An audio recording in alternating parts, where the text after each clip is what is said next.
INDvAUS followers, my name's Tommy Flanagan. I'm sitting here with the great Michael Sheedy, and we're about to do our second test preview in the Border-Gavaskar Trophy, Australia versus India. How are you, Sheeds? How are you feeling about this second test? You big on the Aussies? Do you reckon we can come back? I'm a little bit nervous, to be honest.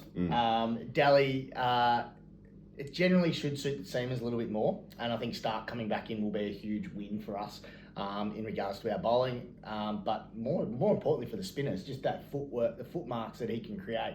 I think will actually play into our hands a lot better, but also for their spinners it'll be interesting if it does too much, because left arm over the wicket will definitely rough it up for the right-handers that bat. It'll definitely create some havoc. Now, before we get fully stuck into the preview of the second test, I had a few thoughts on our approach to this tour into India, and I've had a couple of ideas to think about. Maybe Cricket Australia could have a look at. We send an extended squad to England when we play against them. Yep. I think we had a 30-man Australia and Australia A squad for the last tour of England. Yep. And they played against each other to decide what that final 15-man squad looked like. I wonder why we don't do the same in India. We don't get a lot of experience in those conditions. I felt like maybe if we had a few extra guys there, you might have a bit more flexibility at selection, particularly considering we've taken 3 quicks in the squad that have under injury clouds with their bowling fingers in trouble. I think it might have been handy to have guys like Sean Abbott and Michael Neser and maybe John Holland or Nathan McAndrew, these guys who are performing really well in the Shield, over there as an extra extension of the squad, standing by to give us a few more options, and also more moral support for the playing groups. They don't feel as isolated. As we know, it's an ambush sort of mentality over there, no mercy shown from the Indians towards us. So having a few extra of our guys around couldn't hurt, and in my mind it certainly would help us in various aspects of the tour, having a bit of extra support over there. Yeah, I think it's a really good point. I think the Australia A versus Australia that we saw in England last time was unbelievably good, I would have thought, for the whole group. And just I think for morale it's a big thing. I think also just the timing makes it extremely difficult for Australia to send over a 30-man squad, so to speak, because are they going to be able to play games as an A team at this time of year? Pulling them out of Shield cricket, does that then just ruin our Shield season completely, where you've got another 15 guys potentially on the deck in India? I know that we're here to win test matches, but I think there are probably a couple of the factors that we'd have to work around. But yeah, you make a very good point. I think the extended squad has definitely got is a valid point. I think that having the likelihood of taking over another couple of bowlers absolutely should have been done, and even just taking over bowlers that are injured just really didn't make too much sense for me. But I think that Neser, for instance, he should be in that group. I just don't see why they didn't take John Holland. They've flown Kuhneman over, but yet they've got Agar sitting in the wings. So has Agar completely lost the faith of the selectors for him to send over Kuhneman, and then for him to be in the test squad?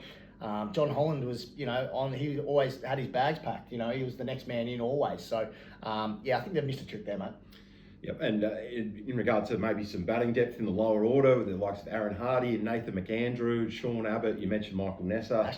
Ashton Turner, who's incredible. I know he's been pigeonholed as a T20 player at times, but in the conditions over there, it shouldn't matter what format he's best suited to. He'd be suited those conditions in any format, I would think. Well, his last tour of India, he was unbelievable for Australia. And that was with white ball, I understand, but it just shows he can play in the conditions. So, and I get it, he's going to have to, but a lot of these guys have played in India, and no different to our test team currently. They have played in India, they've got great experiences in regards to IPL, but I just think that, those guys could have been in the squad, and not necessarily sitting around on their bums. They still do all the training and they're still learning. So, where else would you rather learn than with your mates who are potentially the world's best?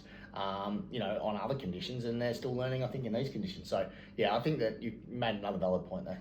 All right, let's get stuck into this second test preview. Delhi, first thing for me, you've got to bring back Travis Head. Do you? I think so. How does he fit? Well, he's just an awesome player. I hate that he got dropped. What does that say to him about the confidence that the coaching staff has in him after he's had an incredible run of form in the past 24 months, averaging 54 with the bat and 19 with the ball in Test cricket in the last 2 years, ranked number 4 in the world on the ICC player rankings, is a gutsy player, is a state captain, plays with a lot of heart and determination every time he goes to the crease. For mine, it was absolute madness to drop him. I don't care who you take out of the side to bring him in. I think you have to play the number 4 ranked batter in the world. Agree, but they've made their bed, now they've got to sleep in it. So I don't think you can just sleep in that bed for one test. I think you have to give your batters another opportunity, and I don't think they'll make a change. So I just don't think they can go one way and then all of a sudden flip the coin just because Renshaw only faced a couple of balls. I think that could have happened to anyone. And, this isn't potting Renshaw or Hanscom or anyone in that top 7 or 6 batters, but they made the call. So I think they're going to have to stick with it. Say, for example, they've dropped him for his form in the subcontinent, which was more than 2 years. More than 2 years ago. And if you're going to drop people on their form in those conditions, then where does Warner fit in that conversation as well? I feel so. For mine, you bring Head in, you take Warner out. That's my personal opinion. I think it'd be great to get Heady back in the side because Warner's been out of touch, and this is the toughest tour there is. It's the hardest series, and if you're not in top nick, bring in the bloke who is. Conditions. There's a lot of controversy surrounding the pitch in Nagpur. Yesterday, the Aussie media were locked out of the Delhi ground to prevent photos of the wicket being taken. One of the guys at Getty Images managed to get a good snap of the pitch anyway. Apparently, the deck has got a haggard rough for the spinners that'll stay low, turn a mile, and some gaping cracks for Shami and Saroj to work on and target. Weather's going to be 28, 28, 29, 31, 32.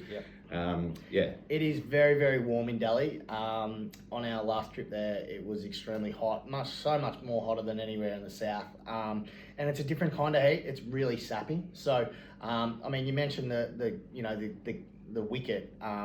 It still has opportunity for Australia to do what they need to do on it. Stark and Cummins, Cummins had what we'd say was a little bit of an off test.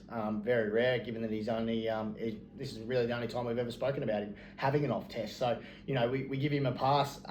Stark comes back in, whether or not that ball can go reverse at all, that'll be the key. But I think with our spinners, and I was listening to Kerry O'Keefe the other day, it's all about obviously the rotations on the ball. And he was saying that the Australians bowl from 3 to 9 or 9 to 3 on the clock, where it's spinning like that. The Indians do. Whereas the Australians have been going more, 7 to 2. So it's been going more over that direction. Now, the whole thing about the Indians is that they seem to be not spinning the ball as much, but they're relying on their skid. And we've talked about sort of straight spinners almost, where it's just going across the top. And it's catching the Aussies in trouble. So I would expect Murphy, Lyon, and whoever else they do play to have worked really hard with Craig Howard on that, even if it was via Zoom. And obviously Daniel Vittori, who's over there. And just sort of start to talk more about their seam position. And I think you mentioned it during the first test, Flanas, that Murphy didn't seem to bowl the same ball all the time. So I think that was a fantastic bit of work by him. Also, first test beauty. Now it's about the second test. They'll have done their homework on him. They'll have watched a lot of footage on him. And they'll absolutely have a plan to combat him in the second test. So I wouldn't expect Murphy to be as dominant as what he was. I expect Nathan Lyon to come back and be our best bowler in this test match. Well, Murphy set a great example for Lyon and Kuhnemann and Agar to follow, so disciplined. As we mentioned in our review show of the first test, he was consistently attacking that dangerous channel with great control and mixing up with his variations, did the skidder really well. Imitating Jadeja's, I think just a key for our spinners. Look at what he does. He just finds that channel all the time and attacks the pads and the stumps. We don't have that mystery spinner that Ashwin is, but we do have our spinners that can be deadly on these surfaces if we can stay disciplined, targeting the stumps and pads. Murphy, the fatigue thing might be an issue for him as the series wears on. I think in this test match he'll be fine, but maybe as we look to later in the tour, the depth of bowling with the likes of Kuhnemann and Agar might come into play. Yeah, well, he's only played a handful of first-class games, hasn't he? So I suppose that's going to... And India is a very different beast, as we've discussed many times, but they do have a decent break. They've got 10 days in between the second and third test, and now before they go to indoor. So, it is actually a good break for him, hopefully. And no doubt, he will say that he's up for it. But yeah, obviously that's a factor. 46 overs in the first test. He's going to have to replicate that in the second test, and they didn't even bat the second time in the first test. So, Australia to bowl twice. He's going to have to bowl probably 60 overs. And he said Stark's coming back in? I think so, yeah. I think that would be the logical explanation. For Nothing Boland? against Boland, yeah, absolutely. Look, I thought he bowled really, really well. So did I. But listening to Boland on the radio just yesterday morning, he expected Stark to come back in if he was fit. And I heard Stark this morning on TV say that, he's obviously got to test it again today. But yeah, I'd expect him to play. If that's the case, Cummins would want to bowl well, I would have thought, after his performance in the first test. Yes. Batting, felt like I mentioned in the review of the first test, we just got stuck on the crease and just Indian spinners were able to target our pads and stumps, and we weren't moving going back when we should have been going forward. Yep. Weren't getting down to the pitch of the ball. I just feel like we have to get that intent to get the feet moving and real compact shot selection. Smith did it really well. Yep. I think we tried to be too expansive with some of the shots we were playing in the first test. Be more aggressive with the feet and less aggressive with the back lift. I feel like with the slashing and slogging and the reversing that we were trying, let's just play to the conditions and to get good feet out to the drop of the ball to create some half volleys and then have that strong intent to play proper cricket shots with good timing, not expressions of individuality and creativity. You absolutely could be a level 3 coach, I think, but I agree. I think that our footwork obviously needs to improve in regards to the way we approach their spinners. But I heard Kerry O'Keefe talk about it the other day, and it was about giving away your pads. So it's about actually just getting your pad out of the way and obviously using your bat as much as you possibly can. That means potentially getting your hands in front of the ball a little bit.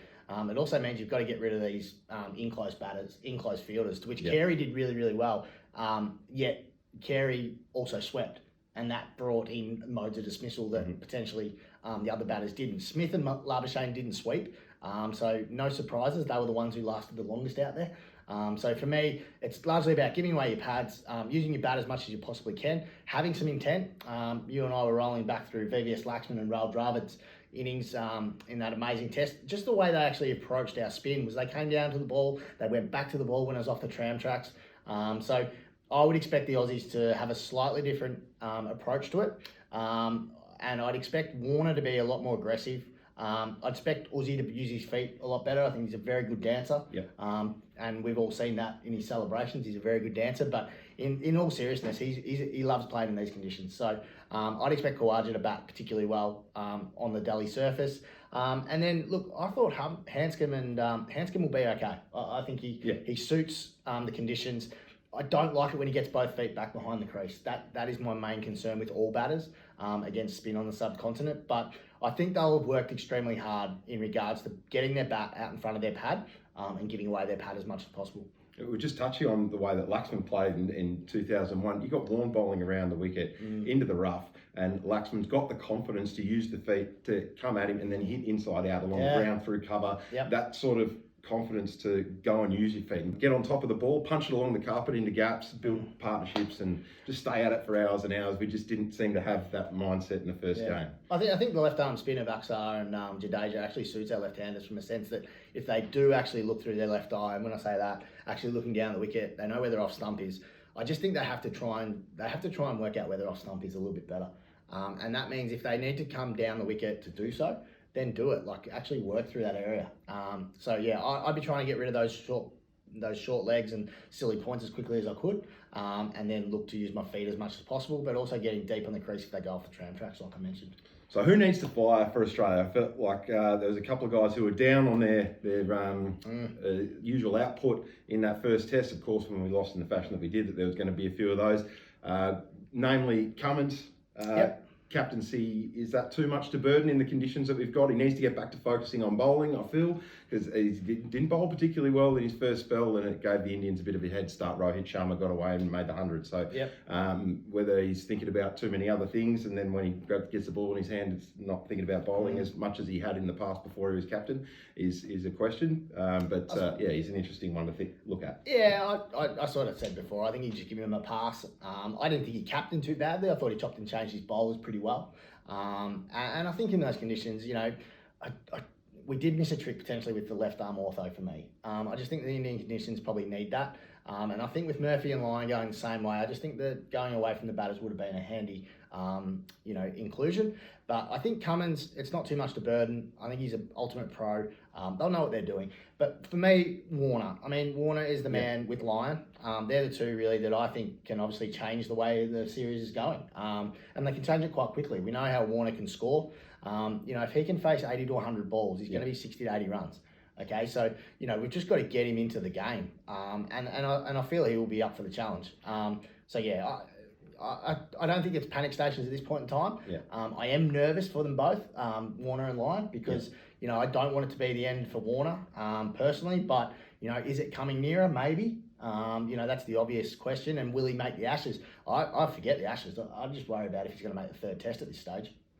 And Lyon, you touched on him as well. It's an indifferent test match for him. The ball he got Suryakumar Yadav with was an absolute beauty. And there were a couple of catches dropped off his bowling as well. But you can't ignore the numbers. He bowled 50 overs for 1 wicket and for the most part looked rather ineffective in the quest to get wickets, while the youngster on debut, Murphy, bowled less overs and took 7 for and looked far more threatening throughout his spells. There is a concern there for Lyon. Hopefully he can bounce back to his best. Yeah, I think he will. He'll have reflected on it. He'll have spoken to his, you know, the people closest to him, and I just think it'll just be all about his seam position. I think he'll fix that quite quickly, and he's definitely got the skill set to be able to do it.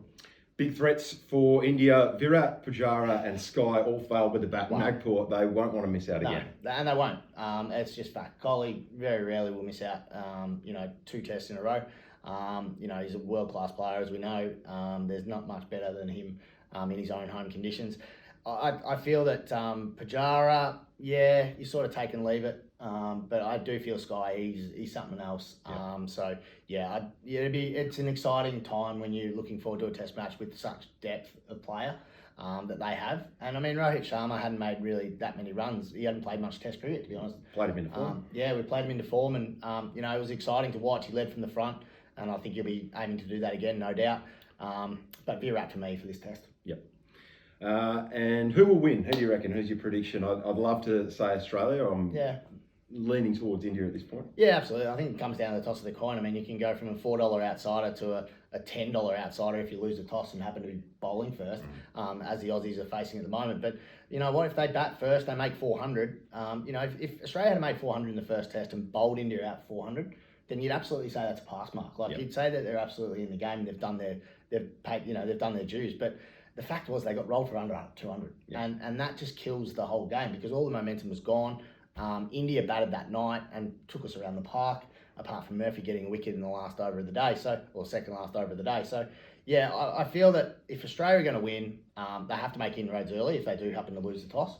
But otherwise, we've just got to bat for a day and a half, a day and 3/4, and just leave them in the dirt for as long as we possibly can.